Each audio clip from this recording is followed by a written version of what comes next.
2025-26 নাট্যবৰ্ষত ইতিহাস থিয়েটাৰৰ বিশাল আয়োজন। জনপ্ৰিয় নাট্যকাৰ অভিজিৎ ভট্টাচাৰ্যৰ ৰচনা আৰু পৰিচালনাৰে এক ব্যতিক্ৰমী কাহিনীৰে ইতিহাস থিয়েটাৰৰ মঞ্চত মানুহ নহয় প্ৰেমিক। ভাল পাবলৈ কোনেনো ভাল নাপায়। ময়ো কাৰোবাক হিয়া উজাৰি ভাল পাইছিলো।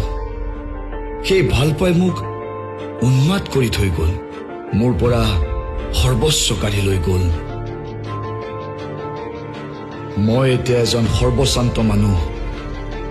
চৰি, মানুহ নহয়, প্ৰেমিক। বোলছবি জগতৰ জনপ্ৰিয় ৰোমান্টিক অভিনেতা উৎপল দাস, মঞ্চ সফল নায়িকা খাৰিয়াৰ ৰোমান্টিক জুতিৰে এদল উজ্জ্ব নাট্যযোদ্ধাৰে 2025-26 নাট্যবৰ্ষত ইতিহাস থিয়েটাৰৰ মঞ্চত মানুহ নহয়